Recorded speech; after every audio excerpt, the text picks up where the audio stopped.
anything we do is a pyramid type looking structure if you look at it. And if you lose the bottom of the pyramid, which means the grassroots stuff, then the head and the top of the pyramid is going to die eventually, right? Mm-hmm. Okay? Because there's only so many people that are going to be dedicated to play at the top. But you get down to the bottom, the 4D structure, you know, the nines and all that, you know, eights and all that kind of stuff in team roping, you're going to get the more numbers, okay? Yeah. But those are people that, you know, the wife wants to come play and so she doesn't kill her kids and husband at the end. You know, she can go out and spend a few minutes with her horse, and then the world's okay again. And that's what it's about. So that's what we do with the small club deal. And, you know, and we encourage it and try to get people to come play, and they don't have to have $1 million horse, and they can bring whatever they have. And then we can, if you want to go from there and you want to go to the mid-level shows or the bigger level shows, you can go from there and go as far as you want. But we give you the opportunity down here at the grassroots level.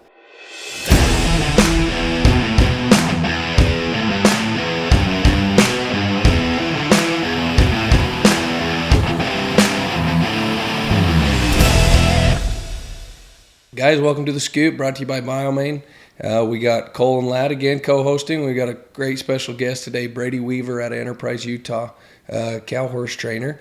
Just finished up at the world's greatest Horseman. We're going to get into that and talk about the horse he rode, his success there. And again, remember, we do giveaways throughout the show.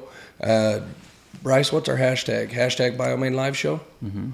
Use hashtag BioMane Live Show in the comments to be put on the list to be selected for giveaways throughout the show. Brady, thanks for coming. Thanks for having me, guys. It's exciting. We wanted to talk with a cow horse guy, and I think you fresh off that show is going to be fun to hear about. Yeah, it'll be good. Glad we were just kind of BSing before about where you come from, originally from Blackfoot, Idaho. Yes, sir. We got a whole group of Idaho Center guys. of the universe, huh? Huh? Blackfoot, USA. Yeah, dang right. Yeah. If you haven't been to the Blackfoot Fair, you haven't been. Hey, man, that was the best time ever. You remember the Super Loop? Oh, yeah. Yeah. We still go. We went last year. We went to watch the Indian relay races. You did watch the Indian relay? Oh, gosh. We'll never miss a Monday. Oh. You just go Labor Day. Hey, they had the ladies relay race. You remember Bucky Williams? You guys remember Bucky? Anyway, she's an Indian gal, and they lived out there. Oh, past Tibbetts. No, they lived past Tibbetts feedlot out there to the res that way. And her mom was in that deal, and her saddle went, because they don't ride bareback, the women ride saddle, and she about got killed. I thought, oh my crime, this is wild. But yeah, the Indian relays, that was always a highlight. That's the best part. Dang right. That's good. Like eating a tiger ear. Oh, the tiger ear, yeah. The little slot races are fun, but like you can't wait till they're over for another Indian relay. Yep. Dang right. It's good. Good watching. Wild. Yep. So what you talked about after you went to CSI? Mm-hmm. You just went working for trainers. I kind of want to know what led you after college and what the process in your life was going from trainer to trainer, like what got you to where you are now. Well, I come, like I say, from Blackfoot. Back in that day, the racehorse culture was the big thing there. And it was down here in Utah too, but ever since it's kind of died out. It's becoming a thing of the past because the structure of the racing industry's changed. But then a lot of the greatest trainers and the race riders in the world for the quarter horse industry came from Idaho and Utah. Potato heads and carrot snappers, that's what they were, you know. And so the greatest race trainer of all time came from Preston, Idaho, named Blaine Swanerbelt. And so he was King Kong of the race industry. And so guys up there talked about Blaine Swanerbelt in hushed and reverent tones. That's just the way it was. And he was training at Los Al. And so from CSI, I went down there and I lived with Blaine. And, I rode exercise. At that time, I was just exercising. I was running his barn. But I exercised like Dash to Fame and Refrigerator, who was the winningest horse of all time at that time. He won the All-American. He won the Champion of Champions, I think, 3 times. He was Horse of the Year. He was unbelievable. And like I say, he was the biggest thing in the industry in the world at that time. And I'm just a punk kid, and he sent me to stand him in the gates because those racehorses, you got to stand them in the gates, get them good, kind of like scoring in the box, you know. And he had a flipping halter because he would tip over. So Blaine sent me the track, and he goes, hey, kid, you fall off this horse, I'll bury you in the infield. I said, yes, sir. And I get back there to the gates, and we load him in there. And they said, "Kid, what the hell are you doing on this horse?" I said, "I don't know, but if you let anything happen to us, we're all going to die." And it ended up being all right. But, yeah, I was with him, and he was a terrific horseman. We learned a lot about, horses' health and legs and keeping them sound, that kind of stuff from that guy. He was, like I say, he was unbelievable horseman. He's dead now. Yeah. But, see, I didn't know that. Like, I remember coming up to your place one day, and I forget what race was going on, but I got the impression you were big into horse racing. Yeah, and when I was 13, I started with a guy named Tate Fowler, who was another really good horseman. He was there in Blackfoot, and my dad had some horses with him, and everybody did. And he ran up Boise and all the bush tracks and all that stuff, and he was pals with Blaine. And so I actually came back and I rode race horses for him, but that's where I got my start, was with him, breaking horses and grooming and cleaning stalls, doing the whole deal, for Tate. And then, I came back later and rode races for him, a lot of guys, after I was there at Los Al with Blaine. What was the transition from riding the race horses going into the cow horse deal? Yeah, what a split in it's disciplines. That's extreme. I think that's cool, though. Yeah, that's awesome. It's You haven't way just been different, in yeah. the same thing the whole time. Because you're going all out Yeah. racing then to come here. Well, from one spectrum of athletes to another. Yeah, whole different, but the anxious athletes. And so what happened, I went back home and I was starting a bunch of race colts with my dad, and we grew up in Riverton, right on the Snake River there. And so I had like 18, 20 head of babies, race babies that I was breaking. Well, one of our neighbors was Bob Hoskins. He was a rancher out there, and his boy Wes was working for a guy named John McDonald in California, in Byron, California. And John rode bucking horses for a living, but when he got done, he worked for a guy named Tony Amaral, who's one of the legends in the cow horse and the show horse business. He was, in his day, he was the premier of all the show horse guys, and he lived out there in Byron. John had worked for him, and so Wes quit, and they were looking for a guy, and Bob said, "Hey, my boy's quitting. You want to go out there and, those guys know how to stop horses and spin them and work a cow?" I said, "I'm in." So we went out there, and that's where I got my start. I saw the first part of the cow horses, and the place where we trained at, it was a wealthy guy. He's passed away now, but he was a big cow horse supporter named Tony Costa, and he had horses with Greg down there, with Greg Ward, and the first one that I got to really ride was a horse named Jesus Nick, and Greg won. He made the finals and maybe won the herd work, in the finals or whatever, and he was a Remnick bred horse. And I got to ride that thing when they brought him home. And, I mean, this sucker spun around so fast, run and drag his old hind in and work a cow. And so that was my first introduction to it. And I thought, I'm hooked. I like to figure this out. Was that kind of you like that more than going fast? Oh, yeah. Horses? Yeah, I mean, I like that too. But the race industry, John Ward, he was from Blackfoot, one of the great guys come from Blackfoot, One of the greatest jockeys there's been. He rode Meridoc and Toltac when they were world champs, and he was one of the leading riders for years. And he had it set up where I was going to go down to Texas and ride for some big barns when I was a kid. And I just thought, you know what, I want to get away from the track. It's not a very good place, you know what I mean? And especially if you're going to try to be a family guy. And I said, this is bad. Was Toltac, was that a horse that right there in that area? I don't know where he came from originally, old Toltac, but he ran it out there in California now. Because I remember my grandpa, he had an own daughter of Toltac. Oh, yeah, all those guys did. Yep. They had the Toltacs and Meridocs. They had all that great stuff. But they ran, Los Alamitos was the big place to run. That's where all the big events were, except the All-American, which was Ruidoso. All the other big races were, predominantly there at Los Alamitos in that day. This is awesome. I didn't know about the race. Yeah. Yep. Who knew there was a bunch of good racehorses back from where we're from? Oh, that's where, dude, I'm telling you. Yeah, that's where it was. Here in Utah, had a lot of the greatest horses that ever ran in those days. Right now, down at the track in Hurricane, they're like, this is kind of where they bring a bunch of the 2-year-olds, isn't it? And a lot of this is thoroughbred stuff now. Yeah. They do the rehab, and they do the, fitting those colts for sales and stuff out here. Out here, yeah. Yeah. And it generates good business for the county, and I hope that those county commissioners will see that and keep it, Yep. That's a Get good some deal. bigger races down here. That'd be awesome if they had some bigger. They're never going to have races here anymore because of the pari-mutuel deal. To make the deals work, you got to have the gambling. Come on, Utah. Then they have you know, they have all the, not just for the racing, but then they have all the simulcast stuff and slot machines and everything on Yeah. site. That's where they make their money. That's where they make their money. Yeah. We're pretty close to Arizona. Yep. Pretty close. Pretty close. Not far from Nevada. So, yep. So, I want to talk about the world's greatest horseman. What is that a qualifier? Is that an invite only? That's open to the world. Open entry. Yep. Non-pro, pro, anybody. Anybody want to enter it, you can pay your $5,000 and enter it.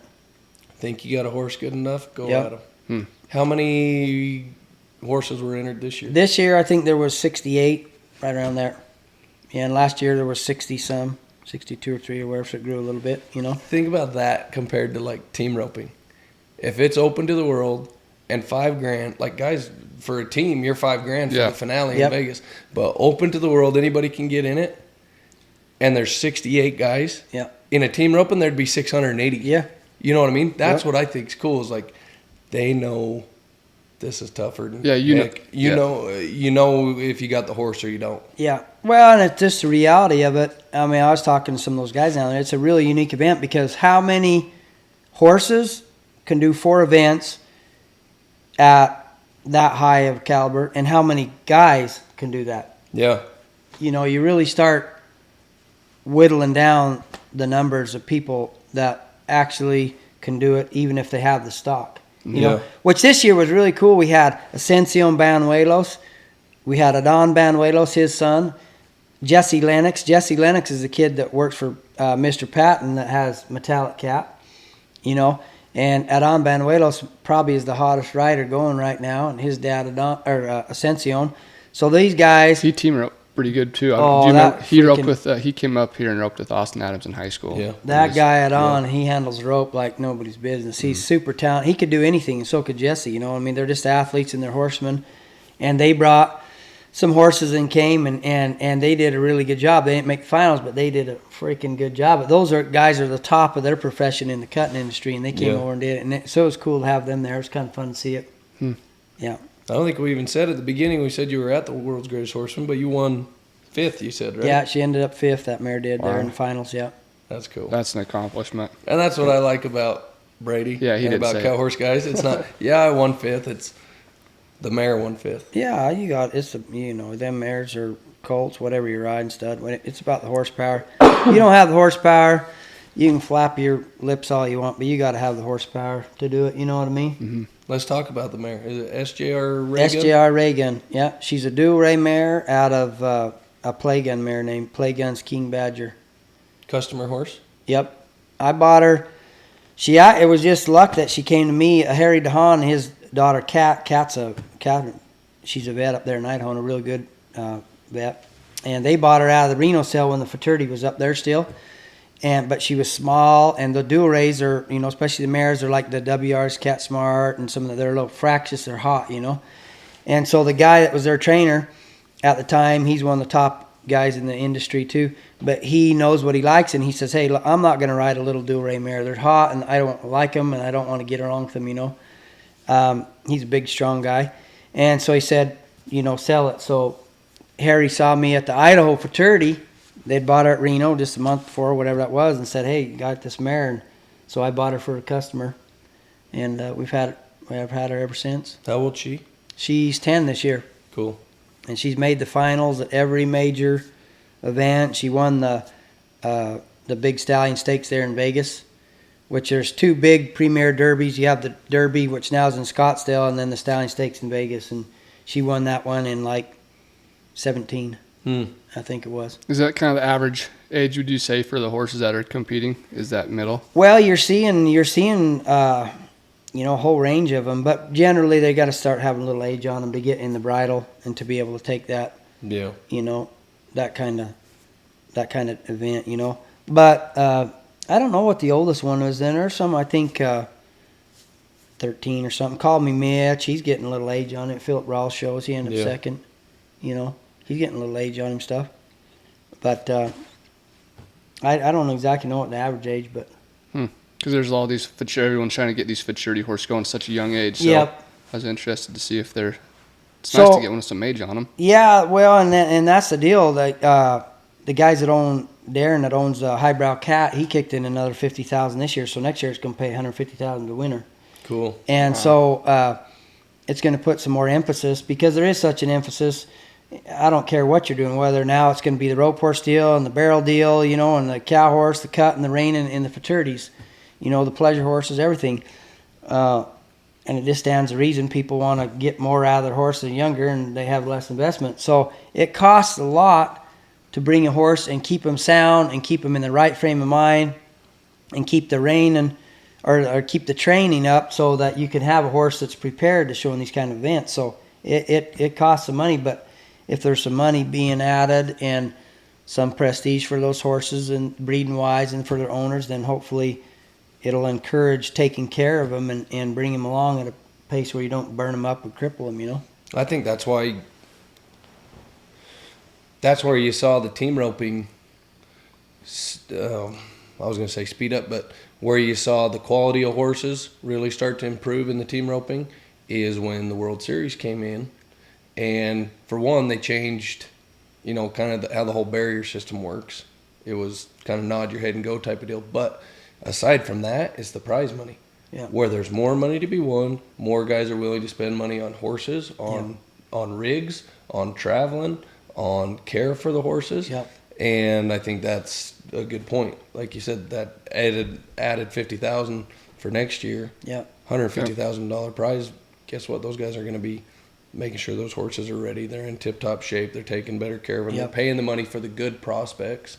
Yep. So, And even the entry fees, like 15 years ago, can you imagine paying like those draw pots, like $150 a run? It's like, what? 15 years ago, if it was more than $15 on a Wednesday night jackpot, you weren't going because you're just like, you didn't want to. But Snake that's Rivers. because no one was paying $3,000-$4,000 a man to win a roping that you spent 2 hours at. Yeah. You know what I mean? But things change and things progress. I mean, who would have thought 20 years ago that would you have paid $1.50 for a bottle of water 20 years ago? Right. That's Yeah. exactly You right. go, that guy's crazy. No way. That's never going to happen. Well, look. And you get one with a fancy label, you might pay $2.50 or whatever for flipping water. That's exactly right. You know, so it changes, but marketing helped all that, and marketing helps what we're doing. You know, it helps the roping, it helps everything, you know. Yep. The deal is, you know, too, and why I don't know how it's going to work with the World's Greatest, because it's a little different structure type event, and there are so many less people and horses that can do it. But like the roping and the barrel racing, people have to perceive that there's some element of fairness, and that's what I talk about all the time. It has to be perceived. It doesn't have to be reality. You know, you go to a slide roping, the best guys are still going to win, but you're going to get the lower numbered guys still to enter because they have a perception that They makes get it time weighted off in their favor, so they're Yep. going to enter. Where before they wouldn't have entered before with those higher number guys, you know. Same guy's still going to win. That's a good point. You know what I mean? But it's about perceived fairness, and so you know and that's what all these incentives. You know, they got these stallion incentives. They got now the rope horse deal. They got all kinds of incentives. It's about leveling the field, a perception of it. I don't know that it's reality. I don't call it reality because the best guys and the dedicated people and the owners that stick with their trainers and have a proven program year after year, they're still going to win. Yeah. But you're going to get other people because they perceive there's a chance that they can do good. And all of us, we don't want to do it, you know. I don't care if you're playing church ball. If you don't think you have a chance, perceive that you can win, then You're not going to do it. That's exactly right. You know? The prayer before the battle. Mm-hmm. Yeah, old church ball. What? So let's walk through that World's Greatest. You got 4 events. Let's talk about each of the 4 events. So you have the herd work, which is like the cutting. People call it cutting or whatever. But you can still rein them a little bit, but it's gotten now where, you know, you kind of got to keep your hand down and just use your legs like a cutter, like the straight NCHA cutter, if you want to be up there in your score, you know. And it's 2.5 minutes, and you can cut 2 or 3 cows, whatever your time allows, and the cows. And down there I think they had 4.5 cows per cutter. You know, so there's plenty of cows. Even if you drew down in there, you could still have a chance at some good cattle. Yeah. You know, for that kind of money. And then You have the reining, which is like the NRCHA reining or anything. It's you got circles and spins and stops. We don't have the rollbacks like the reining. Yeah. That would be the only difference there. Okay. This card's the same. And then you have the steer stopping, which if people don't know what that is, you run up there and head him and dally. And there's a scorecard on it, so it's not timed. Mm-hmm. It's scored. And so what makes it kind of tough in there, they have it in the Will Rogers Coliseum, so it's kind of like National Finals. You got all those people surrounding you on upper decks, and they're right on the wall. Oh. And that box is set back up in there. And my mare, she really felt all those people, Oh, yeah. But she was pretty good. So they score you on how you go in there, how you're in the box, if you're paddling, your horse cocks her head or whatever. And you don't have to just, ping that barrier. You can be a little bit off because it's like 5 point if you break it. Yeah. 5 point penalty. So you're better off to just let them get a little start, Yeah. But then they want to see the running rate, and Jade McAllister here in town, he showed those kind of horses a lot back in the day, and is really smart about that. And I went down and roped with him a couple times before I went and had him help me. But the way he explained it, and I like it, it's like a rundown for the run and stop in the rain. And they want to see those horses run to the steer, stay flat, and then once you get it on them, they don't just beat you to the ground and you got to get and pinch it off. They want to see that wither stay up and those horses stick their rear in the ground and just freaking switch those cattle. Yeah. So you got to switch them. They give you a flag or whatever, but they want to really see them hold the ground, not get jerked around. I'm glad you explained that because that was my question on how they judge that. Obviously, I kind of figured in the box work they got to score good, they got to run good and rate good. But in the videos I was watching of it, guys would run and like as soon as they throw, that horse is kind of scotching going into the ground. You don't want that. Some guys are running there and the horses are real free till they sit and dally. That's right. Yeah. They want them to see them pure like that. You know what I mean? Run and then you just take it out. If you can kind of do it all at once and make it, really pretty.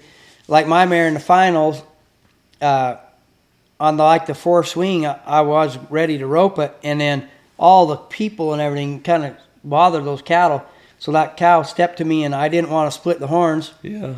So I took another couple swings and make sure I could get it on him. But that horse was already coming left with that cow. And those are bridle horses. They're very sensitive to anything on their neck. They're supposed to move off that rein. And so I don't know what happened, but when it did, it kind of jerked her sideways. And I think they marked her 220 or 220 and a half. And if I could have kept her right down that rope, they'd have probably had a marker at 23. Yeah. You know what I mean? But that cost me. But when I went to the wood, she just buried it and, snapped that steer around. But we got kind of pulled off there to the left, which I'm sure cost me a little bit. Yeah. So you imagine one of those good calf horses, you go down there, as soon as you throw it, just slam it. Oh, it'd be a nightmare. Yeah, that'd be hard. I saw John Ward. The first time I'd seen the world's greatest was down in Stephenville. They had it, and he was on that smart little Pepinick stud he had, and they'd been tuning him up and stopping him after he threw. He had the deal won. He just had a catch, I think, if I remember right, and that was a big old enormous stopping stud. And he goes down there and he sticks on him. As soon as he cracked it like that, that sucker went to the ground and went hard. And he is stirring the pudding. Pop, bud! He's shaking his hand. He lost it. That thing, he just buried it and cost him. And that's an unfortunate deal getting too tuned up right there because they'll just try to hammer him and you ain't going to get the wood. Yeah, those steers looked like they had a little bit of size to them too. They did. And they ran them through because all the people there, excuse me, so they ran them through once before and hot shotted them out of there just a little bit so they would run and not see that crowd and go to, stick their head up and go back and forth. So they wanted to make sure they ran and give guys a chance to run down there and get scored good. Cool. I always want to know how the steers. Yeah, that's pretty cool. So then is that 3? Fence work would be 4. So then the fence work, that's the last event. So that's kind of the hoorah of the. Yeah, that's Cowhorse. wild. And in that pen, it's it happens so quick because it's kind of like Oklahoma. Those pens are like a big oval, almost. You know. So there's penalty markers and whatever. You got to make it past the marker on when you're running down, and that the end marker down there, that wall already starts to come to you. So when you get down it, you need to make a long run down because you don't want to try to circle them down here where they came in because cattle always try to run hard where they came in. Yeah. But that wall will start pushing those cattle to you and they'll come under your neck. So it makes it really tricky, especially on that second, rundown down there to get them turned. You got to get a turn each way, and then you got to circle them each way. Yeah. And Shane Steffen on his black mare, he won it last year. She's a very smart remedy mare. And he was quite a ways in the lead, and he had a bobble down. His horse tripped a little bit, and then I think Shane rode her a little too close, and he pinched her off. And what happens, those horses, if you pinch them off on the wall, the old horses are smart. They're trying to get there. Then they slide. Well, she slid up in the wall, and they got him for a 3-point hang penalty. Oh, so on 3 judges, there's 5 judges. You throw out the high and low, and so that's 9 points in penalty right there. Mm-hmm. And he had a big lead on us, and that's such a nice mare. And anyway, that cost him right there. But it's that second turn's really tricky in that pen. Yeah, a lot of luck in the draw too, in that with the cow. Yeah. Sounds like. Yeah, like the cow I drew, it didn't want to run. I only touched it 4 times before I went out the wall, and I only did 3 times and tried to let it go, but it wouldn't run. And I didn't want to just try to jump start it out of the corner in case it was lying to me and took off. Yeah. So I took it back one more time. That was my 4th time. And when I went, that wasn't enough, but that mare was so obedient. She stayed right there and raided, and then it finally took off, and she just hammered it on the first turn. So if it would have been a harder running steer, I think they marked it at 21 something. I could easily been. That mare's marked huge scores, Mm-hmm. and that's a difference in the next hole up, which was 2 points, was a difference in $9,000. Yeah. So, but yeah, it's the draw has to do with everything, and people, whether you're roping or whatever you're doing doing the cow horse. People always complain about the cattle. Cattle are what they are. And in the rule book, it says if you have a chance to compete, which means you're going to be an average score of 70. They start the scorecards at 70. If you have a chance to compete, be a 70, then they can't give you, or not supposed to give you a new cow. Even in the finals, I wish they would have, but they did their job and didn't give me a new one, and the mare handled it, and it is what it is. Yeah. What else are the judges looking for as far as just I've never been to one of these shows, so I've judged the major events too. I'm one of the highest. There's I don't know what, I think it's 3A judge. There's 6 of us in the world. I'm one of them. So I've judged the big events as well. And I did it just to, when I was younger, I got into judging just so I could see how to get better. What are these top exhibitors? What are they doing that I'm not doing? And if you sit up there and watch 200 of the best horses go in the futurities or whatever, you're seeing what the little things those guys do. And that's not, that's the same in any event. You got to watch what they're doing because they're doing little things. And so eye appeal is a big deal. No different when you go to sell a horse. If he's pretty, you don't have to do as much talking. They come to you and want to see. So pretty movement is a big, big thing in show horses, and it's a big thing in rope horses. It's a time event, but if you're going to sell him, he better be pretty. Yep. You know what I mean? So they're looking for eye appeal, but they're also looking in those different maneuvers. They're looking for smoothness, finesse, obedience. All those things have to play in with what they do. And then, of course, if you can add speed, form and the quality of the maneuvers are that's the supreme thing, form and quality. But if you can add the speed to it, then that ups the difficulty, the degree of difficulty, and you should get more credit for the degree of difficulty. You know what I mean? Did you see, or maybe not necessarily there, but do you see a specific group of studs, offspring, excelling better? Not necessarily being advertised better, but performing better in that industry. There's... Or in that discipline, I should say. The cow horse still, fortunately, and I hope it can stay this way for a while, like the reining and the cutting, it's gotten so specific that there's only a certain line of studs that are doing it. Yeah. Now, like the cats, they're really getting good because they're trainable. They're so trainable. But still, we have a large pool of studs that can compete in this because of the overall all-around horse. Yeah. Basically what it is, It's not so niche. They got to do this one thing super good, and that's what's going to overwhelmingly win the scores. There's so many different aspects. Like an old stud, he just died. They just put him down. Old Carol Rose just put Shining Spark down just a month ago or something. He's been big in the reining forever and big in the cow horse. He was the number 1 sire forever, and Metallic Cat just passed him up now. but a lot of the shiners, they don't cut as good, and some of them are a little pin-eared or whatever, but they can run and go down that fence, and Bobby Lewis told me they're the best horses ever. You know what I mean? And of course, he worked for Carroll and had a lot of that blood. But they run and stop, and they do have cow. You know what I mean? So they make great fence horses, and they do the reining. Now you cross them on some of this stuff that's, more cuttery, then you get a horse that's better in the herd work, and hopefully you keep the traits in that offspring that can really big stoppers and go down the fence, which you have to have the speed. Yeah. So there's still a little more diversity in the breeding for those kind of horses. You know what I mean? Cool. I think. You want to do a giveaway, Bryce? Yeah, sorry, Bryce. We've kind of... No, that's good. This is great. Yeah, let's do a tailback giveaway. Okay. We're giving a tailback away. I'm going to let right. you pick through the comments. We're going to give it to Junior Juarez on YouTube. Junior, Yep. DM us your info, your shipping info, and we'll get a tailback sent off to you. We got away with the wheel. Got away from the wheel. Yeah. Turning wheel for a bit. We're going to try it out. So, again, DM us your info. We'll send you a tailback. It's kind of weird not seeing it now. They're pretty colorful. That was colorful. Bryce, we got any questions that people yeah, want we to do ask have where a we're at couple. now?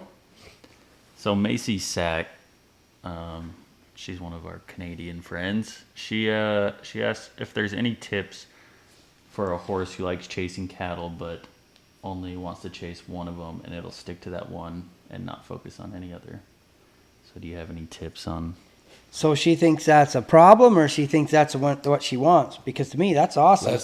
That's what you want. Huh? Yeah, that's what we want. Yep. So I'm not sure what she's asking.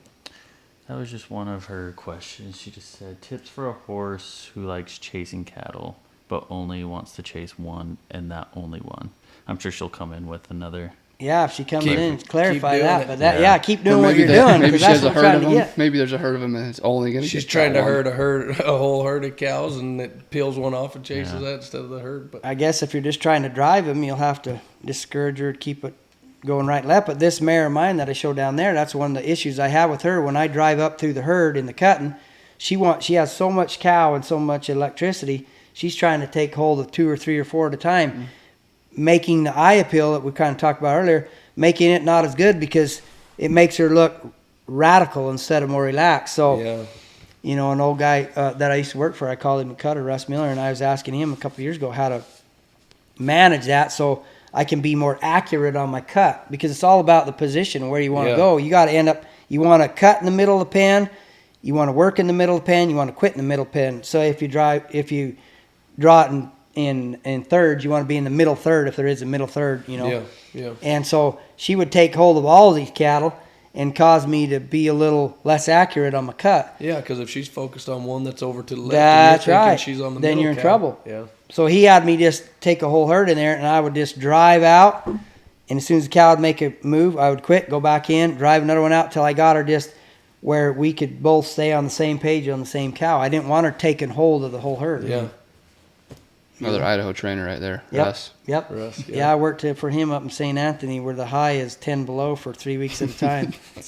Yeah. Freaking unbelievable. Yeah, He's that's the toughest guy in the world, that Yeah. guy. Had some good ones. Gosh, dang. And he had had a lot some of good ones. Yep. Let's pick your mare apart a little more. What do you think is her strong suit? She sounds pretty strong in the fence work, but Yeah. what's her forte, and if you don't mind telling us what you feel like she's not the best at? I think the reining is a tougher thing with her, because anytime you have these hotter horses, and a lot of times it's mares, mares are they are a little more fractious, if you will, and they work with their ears up and they see everything.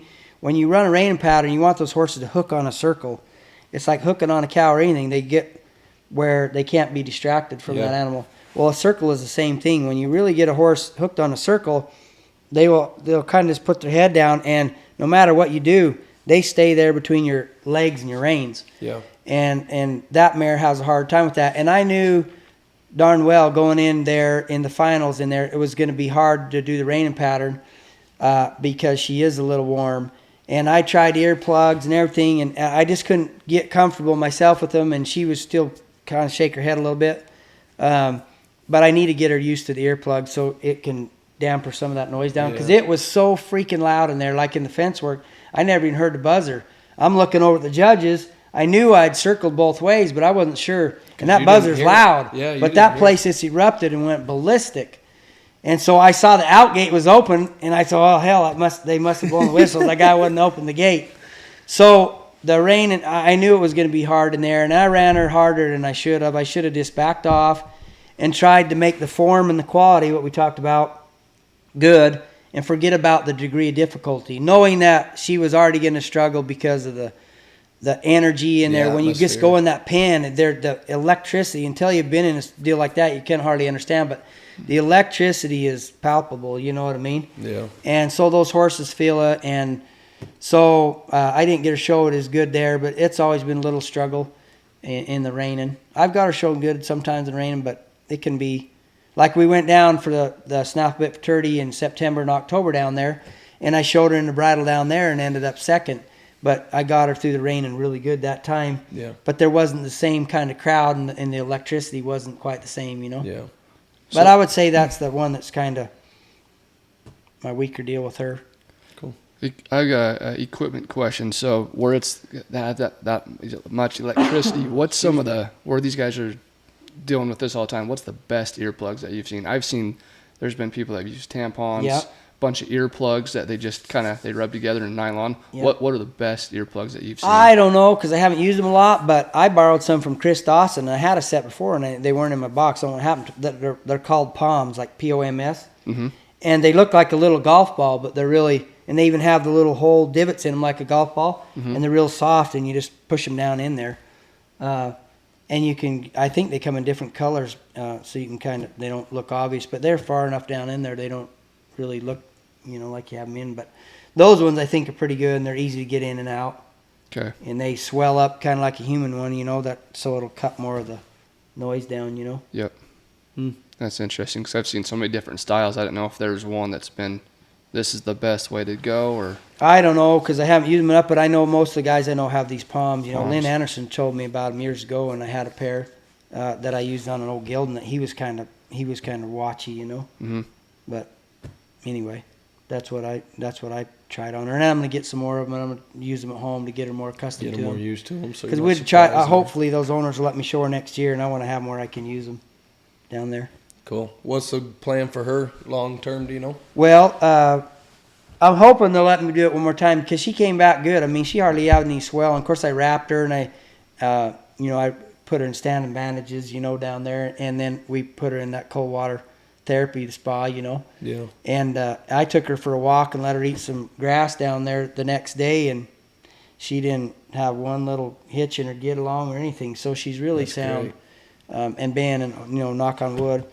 But next week they're going to take her up to South Valley, and they're going to pull embryos to Metallic Cat and Metallic Rebel.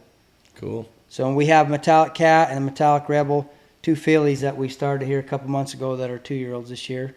And then she's got a roan Metallic Cat filly that's a yearling this year.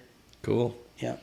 So, and then she's going to have 2 recip mares. They'll bring them to me, and I'll foal them out. It's a Metallic Cat and a Kit Kat Sugar. So that's what will be born here in the next week to 2 weeks, Heck yeah. hopefully. Yeah, that's exciting.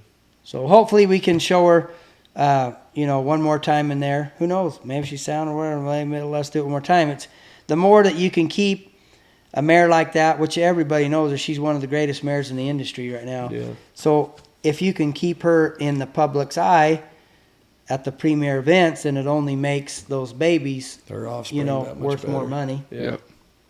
But I don't want to show her till I make her look bad, because she doesn't deserve that. She's been such a phenomenal animal, and blessed our family and that owner's incredibly. So I want her going out when she's still on top. It'd be if I could show her next year and win it. Hey man, that would be it.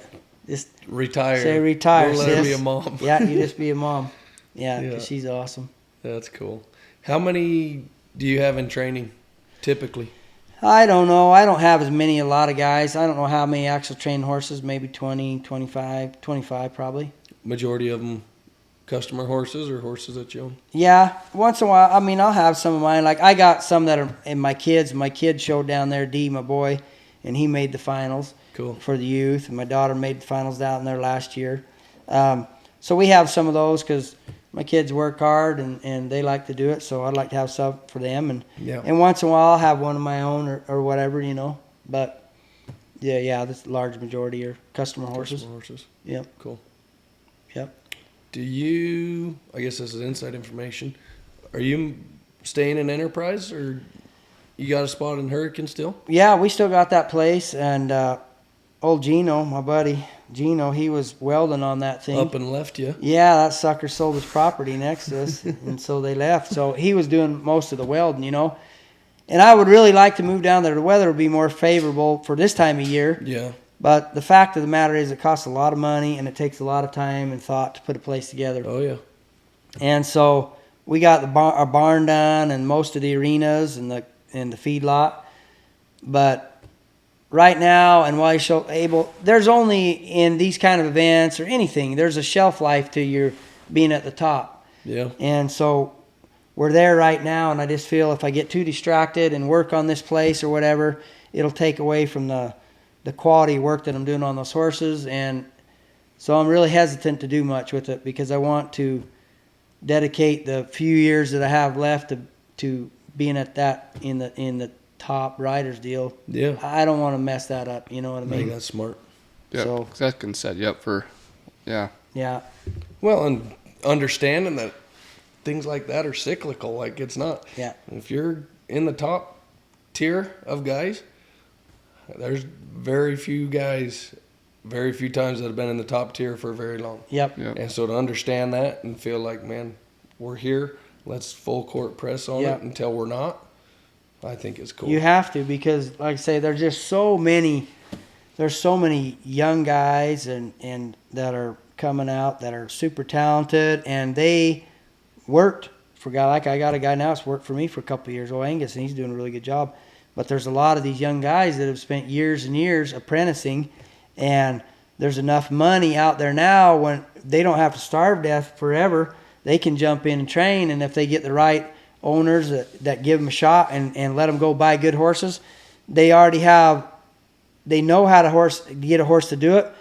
It's going to take them a few years on their own to figure out how to make their program work for them, but they're very capable, and if they have the money behind them, then they're dedicated and they're going to spank you, Yeah, they're set up. you know.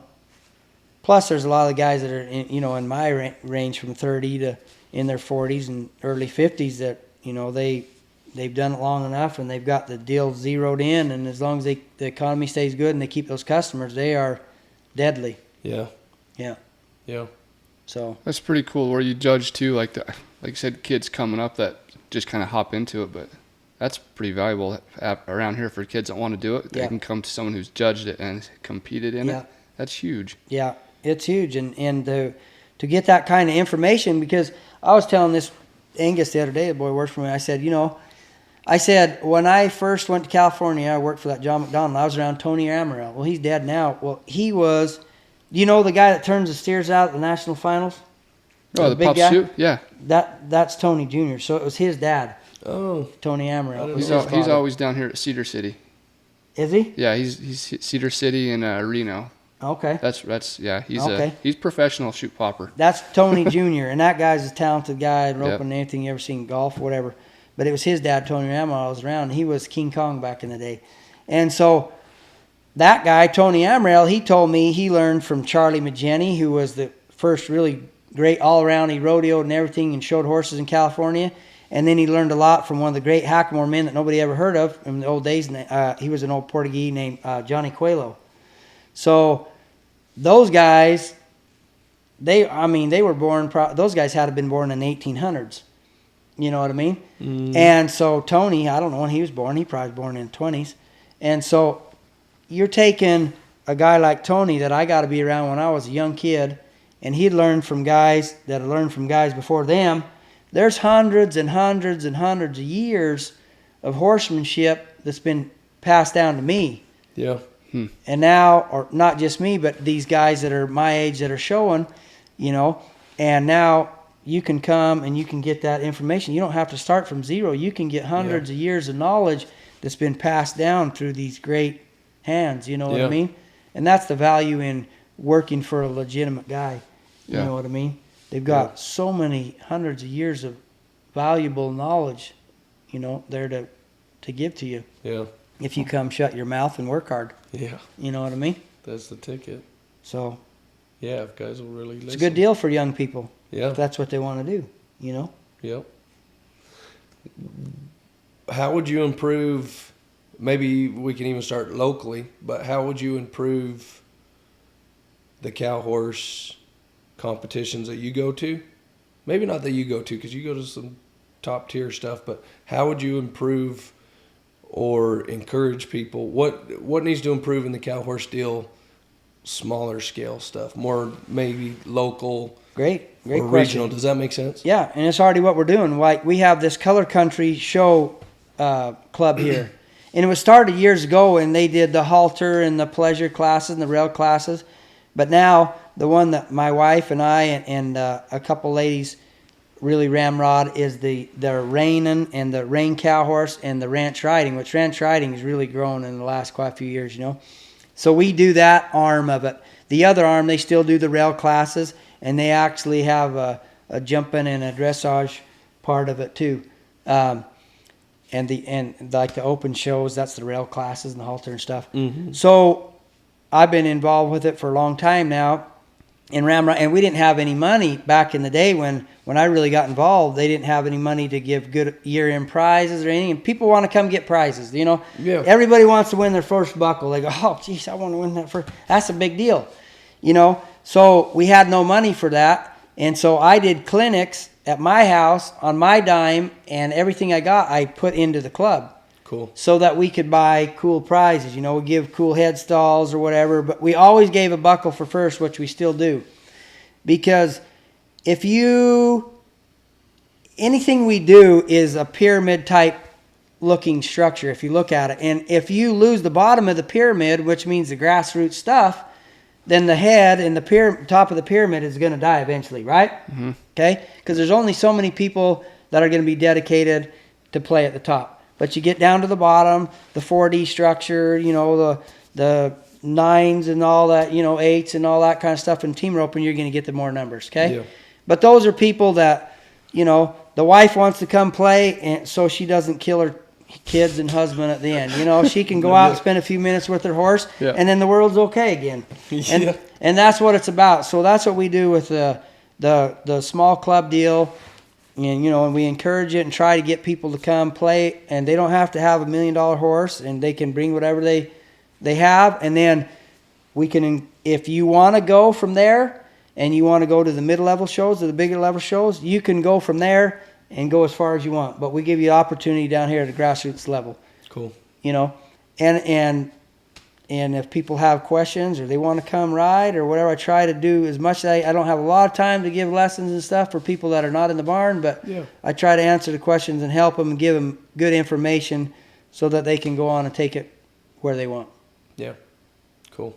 And are you doing that mostly out at your place, or are you down on Hurricane? So I'd ride and give instruction at my place, but the shows, they're here at Hurricane and at Cedar at the Diamond Z. Okay. And we have like, I think 4 or 5 of them. One of them's with the summer games up there. So the summer games, they kick in a little money, and they give the summer games medal that hang around your neck and everything to the winners and stuff too. So that adds a little bit of fun for people. And they have like the freestyle class at that time too. And so people can, it's pretty popular. It's popular with some of the older gals, but the youth, they dress up and they do a freestyle pattern, whatever they want. And, you know, they judge them on their costume and all that, and just try to make it kind of fun. That's awesome. We'll have to put that information on I don't know where we can put it on. Yeah, we can put that. Yeah, we'll put I'll it get wherever that it needs to. information from you. We'll put that on there. Okay. So we can push that. Yeah. Like, I kind of want to go. Yeah. Well, it's a good deal because we're getting people that rope. We're getting people that don't know anything about the business. There's a freaking brain surgeon here that his daughter's showing. You know what I mean? People that don't know anything about it, but their kids like the culture And there still is a little bit of Western culture and tradition down here. It's not like it is up in Blackfoot or something like that. We have a lot of, but there still is a little bit of that down here, and we're trying to promote it because it's healthy and it's something that the families can do together. Yeah. You know what I mean? And be supportive, and it's a pretty good deal that way. It's good too. Probably not. Well, I like switching up. So me and Cole, we went to that Run for the Million. That was the first time we'd ever been to a reining competition. Yep. We didn't understand what was going on, but once we kind of saw and just saw the whole structure of it, Yep. we were kind of hooked. Yeah. And then seeing the horses, Yep. same deal with everything that you're teaching. Like, Yep. be good for our horse to get a switch from going in the box all Yep. the time in our open steers. Dude, something different. Yeah. Well, And that's what we look for in, like, and you know this. We've talked about prospects for rope horses and that too. Like, that's what we look for. Yeah. At least what I look for Yeah. is I want something broke. I want something that's been in a program with you that maybe Yeah. isn't going to cut it. Yeah. You know you're going to spend more money for them Yeah. because they're worth more Yeah. money. You've put your time into them. Yeah. Those owners have paid you to do Yeah. that. So, but we've got, some of the horses that were technically rope horses now have a little bit of that background. Yeah. It's like, how fun would it be to go compete in that? Yeah. Why do you think J.D. Yates and Bobby Lewis and that old quarter horse deal have just wiped people out for years? They were riding a lot of stuff that, like Don Murphy, he was really good pals with and Don, a lot of people probably don't know, he's one of the greats in the Cowhorse deal, and he's mentored a lot of us young guys, and he'll come to your house and help you, when you're ready to go to big events and just give you tips, just watch you or whatever.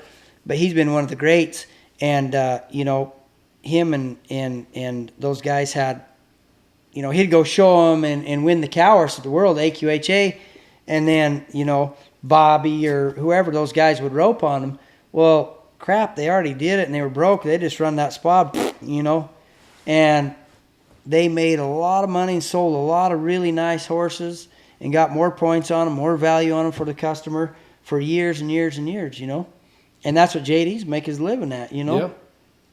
Those were cow horses, a lot of them, Yeah. and he'd go rope on them. Yeah, he was ahead of the curve on guys buying the rejects. And not even Yep. necessarily rejects, just Yep. buying the good ones. Yeah, Ones no, that- then they wouldn't even, a lot of times they wouldn't even sell them. They'd say, hey, we want you to take this horse and rope on him a little bit and then go get us some points and win us a world championship. And then in we'll the Cowhorse on roping. him And then again. we'll Cowhorse on him more because it's very compatible. The roping yeah. and the Cowhorse is very, very compatible. Exactly. You know what I mean? If the roper is a guy that has some knowledge and he's not too crude with his hands and all that, it's very compatible, discipline. Yeah. Yeah. I want to go back to not necessarily improving the discipline as itself, but what do you see from the outside looking in, or from the inside looking out? How do you bring more, not awareness, but more support to the cow horse deal on a local level? Because I'm sitting here thinking locally, like, how many, I shouldn't say dumb, but how many things do we have going on in this area that get a lot of attention and a lot of traction and a lot of viewership that really aren't that fun or aren't that cool, compared to how cool it'd be for people in town and people out of town to go to a little cow horse show. Yeah. You know what I mean? I think they'd eat it up. They would. But they just don't hear about it and they don't know hear about it. It's education, and I'm all about education. But it takes other people, like you guys mentioned the Run for the Million. So I judged the Run for the Million, the Cowhorse deal, and the way that worked is the riders had to pick the judges, so they had to hand pick them, and so they'd turn in their ballots. They got to turn in like 5 names, and the guy's name that came up the most, those are the 5 guys that judged it.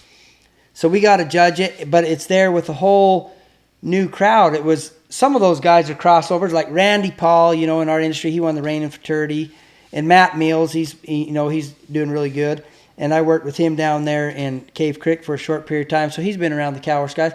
But a lot of those guys and owners have had no influence from the Cowhorse deal. Yeah. So you introduced a whole bunch of people, and there was a lot of people here that talked about it. So getting some of those bigger venues where they introduce that, those things help. And it helps on a local level because it was down in Vegas, and we have a lot of people here that's not very far drive. And so they went down, and there was a lot of chit-chat about that after it happened, Yeah. And a lot of those people, they have, monkeyed around a little bit in our little show club. But you guys doing stuff like this, I think, is wonderful. You know what I mean? And bringing reputable people in, and then not being stingy with your information. If people call and they have legitimate questions, then you give them your time and, give them some valuable information. Just don't say, whatever. You got to take the time, which sometimes when you're in the heat of battle at a show or whatever, you don't have all the time to answer questions, but the rest of the time, try to make yourself available and do things like this that will bring awareness. Yeah, I think that's a great. But just be good to people, really, and if they have a question, take the time to think about it and give them some real valuable info. Yeah, I appreciate Be a that. decent human being. Just don't be a dink and shrug them off like the old rodeo cowboy who's John Wayne and them. That's not very Trying good. to be a hard ass. It's I like, love that John doesn't Wayne. Get anybody anywhere. Yeah, you know what I mean. I mean, if you're Different times. different times. To your point, I mean, Yeah. you gotta anymore. You gotta leave a good taste in people's mouth. You do. You know what I mean? And there's so many ways to. I mean, John Wayne didn't have Instagram or Facebook. Nope. If somebody didn't like him, they had to go to his house and tell him to his Yep. face. Yep. Here, it doesn't take much No. to smear somebody or smear a discipline, smear an Yep. industry. Yep. You know what I mean? Well, you guys know Warren Buffett. He's the greatest investor, been. And so I listened to quite a bit of his stuff of his, and I was listening on the way out there, Texas, here a few weeks ago, some stuff. And he was talking to some university students, I think is what it was, and they were graduating. He was giving them some counsel. And one thing he talked about, and the word he used was delight. He said, you need to delight your customer. If there's a sense of rudeness or indifference when they deal with you, they're not coming back. Okay? So delighting the customer. And, Pat Pirelli is a guy that been doing clinics and stuff and made a fortune, and everybody knows his name. And whether you like his methods or not doesn't matter. But I got to know him through the years, a few years back, and he is big on, you never know when the next big deal is coming when you're shaking hands with somebody. So, treat them good and give them your time. Like Warren Buffett, delight your customers. If you can do that, then they're going to keep coming back and trying to figure things out. Like that. Delight Great the point. customer. Yeah. It's a great point. I saw when we were talking earlier about how much traction we could get in this area for horses and for shows and that. I remembered I had a quote that I found on my phone. It says, most horse owners don't realize the horse industry is a $122 billion a year industry. To put this into context, the NFL is $9.8 billion a year industry, which makes us 12 times the size. We're the largest recreational entity in the U.S., and the Western horses make up close to 80% of the domestic horse population. We're the largest equine industry demographic with the smallest voice in Washington, D.C. And I think if we're the smallest voice in D.C., we're the smallest voice in individual communities too. Yep. We could and should be one of the most powerful lobbies in the U.S. We should not be playing defense with the animal rights extremist groups. The time to save our industry is now, before it's truly too late. I think there's a lot of truth in that. Yeah, there is. And our, I think our industry's, I would say, I wouldn't want to say our sport. I'd say the whole industry, it's pretty pure. Yeah. It's pure. I'm not going to say that NFL and NBA isn't pure, but their platforms are different than ours. Well, you look at, I'll just tell you about the Cowhorse deal just for 1 second, which I hope that we can keep doing it. But they have an invocation every morning from the announcer, and he invites, like I've done it quite a few times, and different members to come up there and give the prayer, give the invocation, and then we have the national anthem every day, and it is awesome. Yep. You know what I mean? It's awesome to have that and to know that we can still have that in a national organization. Because there's still a lot of ranchers and there's just still a lot of regular people, I would say, good regular people in that industry. Good and it makes it people. freaking cool. Yep. You know what I mean? And a lot of the others, they don't. They've lost it and they're not going to get it back. They're not. That's the thing. They're not going to get. They're it not back. going to get it back. They're not. You Once know? you lose it. Once they take that from you, you're not getting it back. That's exactly right. You can't reintroduce that. No, it's gone. Yep, I agree. I think it's important to keep that in mind. That's a cool quote. Well, and just to bring that into perspective, that it's a huge industry. There's more money in the horse industry than even a large entity like the NFL. And not to be comparing, that's not necessarily apples to apples, but to wrap your head around, we're that big of an entity. Yeah. And I think that's motivating to get your local areas, your local county arenas and stuff, supporting more activities. You know, getting the county to realize, hey, there's a lot of players in this industry, in our community, that would compete and would come and would put money up into the community if we had more events like that. I mean, the whole industry, not just the horse care, you know, that look at, you know, like BioMane and that, how big that is. I told you I saw, you know, packaging down there, BioMane. So what people spend to take care of their horses nutritionally and everything is mind-boggling. Yeah. Not to mention anything else about the industry, but getting back to this area here, I really do envision, and it's like I told this kid that's working for me, and I've told other boys that are working for me, I said, I'm paving the way down here for you guys to make a living in this area later. And I really think, like we talked before we got on air, that this place is going to bloom one of these days with it. You're going to see some big indoor pens here, private-owned facilities, that a guy trains out of, or maybe multiple trainers like you have down in, you know, Rio Verde in Texas and that. And once you get that and you get a little diversity and people can pick and choose, then they're going to come. You know, people will come and they will spend their money, and it will change things here. You know, you might get a guy that like DT down there and doing the rope horse deal at his facility. You know, might get a guy like that here. You might get a reiner, you might get a cutter, you might get a Cowhorse guy, whatever, you know. But it's coming, and it might not be in my it might not be in my career to that degree, but I really think it's coming. Cool. I hope so. Yeah, that's good. That's good. Like to hear. we talked before, we got the area for it. The money's here for it. It's just getting the knowledge about it.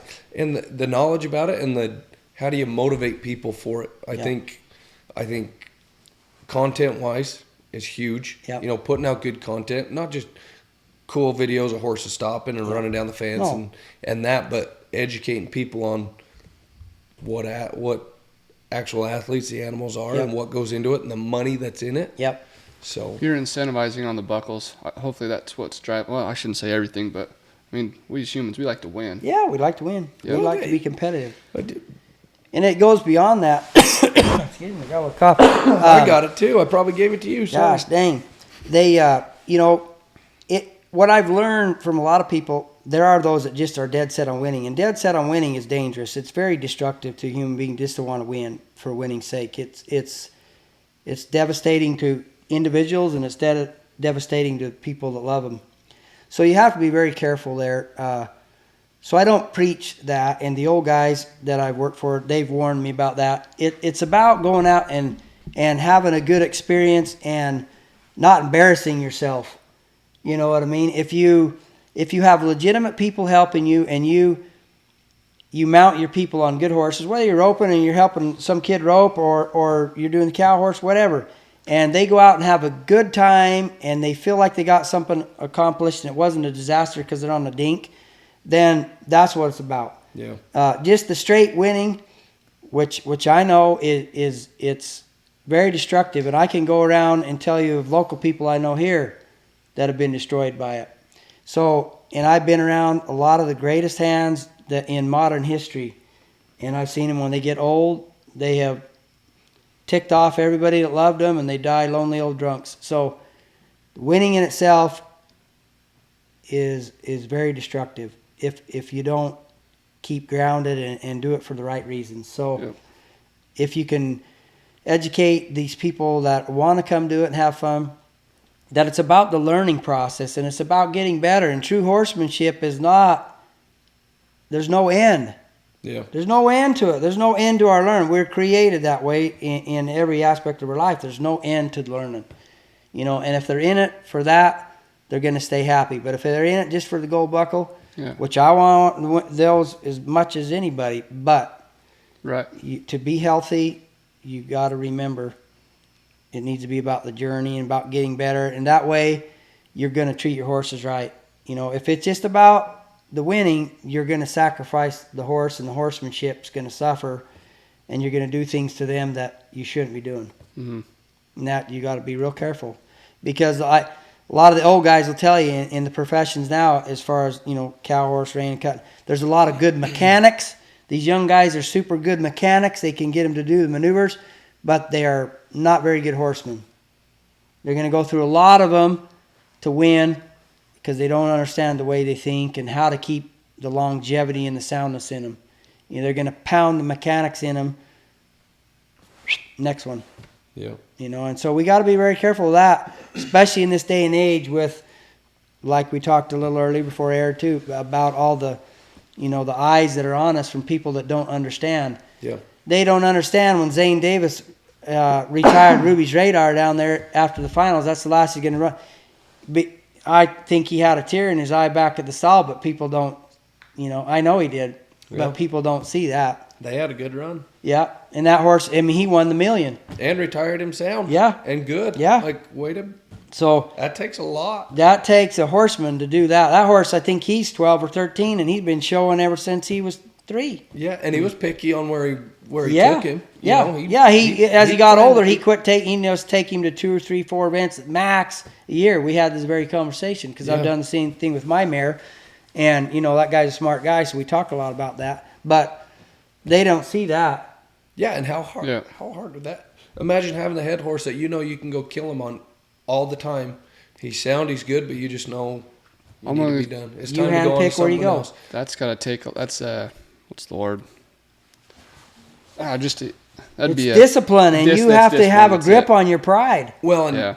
and how cool is it going to be if next year or in a couple years, he knows going into it, he gave up a paycheck every show. Yep, dang right.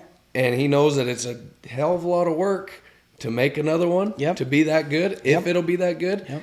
And he still did it. So why how I did. cool is it going to be? It's almost like it's not even a comeback story because he didn't go out. But how cool is it going to be of a kind of a comeback story when he gets another good one here real soon Yep. and starts kicking their butts on Yep. that horse? That is a lot of discipline, especially if Oh. you're not taking your number one to some That's what I good mean. shows. So. Well, you look at I But- read the horses of the year for the RCA this year, PRCA, you know, and I like to read it every year because I like to see what those people say about those horses. And the average age of the horse that runs the national finals, he's old. 18, You know, they're 19, 17, 18 years 21, old, or traditionally have been. Yeah. And so this bridal deal, the world's greatest, you know, these horses get a lot of age too because they need the experience and being around the crowds and all that stuff, seizing them. But a lot of those guys, when you read their story, they say we handpick old Dobbin, we pick where he goes because we only have so many runs in him and we got to Yeah. take care of him. So they're hauling the younger horses and going to some of those other rodeos, and they keep their old ace in the hole for the big ones. Yep. And other than that, they're letting him rest, and so he has some longevity because they can't just go at that pace and be hauled and breathing all that diesel smoke for all those years and stay Yeah. good. It just don't work that way. So there's probably a lot of horses that have gone through the cracks for that reason. Sure. Oh, yeah. Yeah. But the guys that win and have enough sense about them and enough horsemanship, they realize that we got to take care of the good one because he just can't do it all the time. They can't physically and mentally hold up. And the reason he's good is because he tries. And if you go try to make blistering runs and the roping, or you go to these huge events and you're doing 4 deals, they're trying. And when we try, we tear ourselves apart. So you got to be careful and keep that, you know, to a minimum Yep. so that they last. Simple. I mean, that's just the way it goes. That goes for us too. Like It you were is. saying, that goes for us too. Oh yeah, and it Any is horse simple, deal. but it really is. That's where the horsemanship comes in. You might be able to get them broke and get them to work, but if you're not understanding what they need and what they can and can't handle, Yep. It's You're just just it's just setting the them way up it for goes. failure. And it's the same with human athletes. These great coaches, as guys get older and they're still valuable to their team, they don't play the whole game. They bring them in when they know they got the most whap and they're going to get the most bang for their buck. And that old boy, Yep. he's got it all up here and he knows how to win and he can motivate the people around him to win. But physically, he just can't take it like he did when he was a young man or a young lady. You know what I Yeah. mean? So, yeah. you know, you got to be the smart coach or the smart horseman and use them where you can get the most bang for the buck and keep them going. Cool. Well, where can people find you? I don't know. My wife Your does Instagram, social your stuff. Facebook? Heck, I think my wife does some Facebook stuff, but I don't even know how to get on. I don't even have Facebook. So Well, That's impressive. we posted about you prior to doing this, so we'll tag you on our stuff. I think my wife does she does the social media stuff, and they can do that. And there's a phone call, and if anybody needs anything or wants questions or whatever, they can just call me direct, and I'll get back with them and visit with them. Do you put on any clinics or anything, or do you mainly just train? I have in the past, and we've talked about doing a little bit because there's a whole new set of youth kids and stuff coming up, and I can't help them all personally. You know, like we did one, Christy Jones set up one. We did it here about a month ago out at Hurricane, and I think we had 19 kids in there. Troy Couture's kids came, Sandy's kids, they came, and those are rodeo kids. We have a lot of kids that never done it, and it was interesting. And I didn't take any money for it. I did it because I want it to grow. I want to see things grow and see people turn into better horsemen. And one of his daughters had an old, I think it was dark color horse, maybe it was black horse. It's just an old rope horse, and it's a good one, obviously. Never been down the fence doing our event. So I said, all right, all of you are going to go down the fence today before this clinic's done. I said, so box it on the end. And this old horse, he's got some cow, and he has pushed literally thousands of cattle up an alley. So he knows the deal. And that sucker goes down the fence. She's never run down the fence and rated one. I asked her. And that cow blisters out of there, and then it slows up. And that old horse rated. It wasn't going to go by the hip. And I said, kick. I had a microphone. She kicked, and that sucker, when he went by, he bent his neck around and turned that thing on there like the best fence horse you'd ever seen. But that horse was a cow horse. He'd worked enough cattle, and she's just kicking him by, and he goes, whoop, stop, goes back the other way. And that was the highlight of the whole deal. See that old rope horse with the girl, never done a cow horse, go turn one on the fence. That was cool. That's cool. That was cool. But that was one that we did just to get people involved and get them some good information from somebody that can help them legitimately. You know, so Yeah. we do some of those, and I'll probably do some here in the future just to help people because, like I say, I can't physically help everybody, you know. So if they can come and get some good information at those clinics, you know, for a couple of days, and that's good. Yeah, I think we ought to do one this summer. Yeah. Ooh, spring. Spring, yeah. Let's do one before it gets 115. Yeah. It'd be fun. Should we do another giveaway? Yeah, I was just going to say, Bryce, we didn't do very many giveaways. I think you go through and... We had too much good. Yeah, I'm thinking we can wrap up and you go through and pick a handful of commenters and just DM them. Okay. You want to do that? Yep. Okay. Yep. We'll find 5 or 6 people in the comments. Make sure you hashtag BioMane Live Show. Bryce will go through and send you a message and let you know what you won. Brady, always a pleasure. Appreciate you having Thank you, me. guys. Brady. It's been good. Having Enjoyed you here. It was good. Anytime. Guys, thanks again for turning in to do the BioMane Scoop.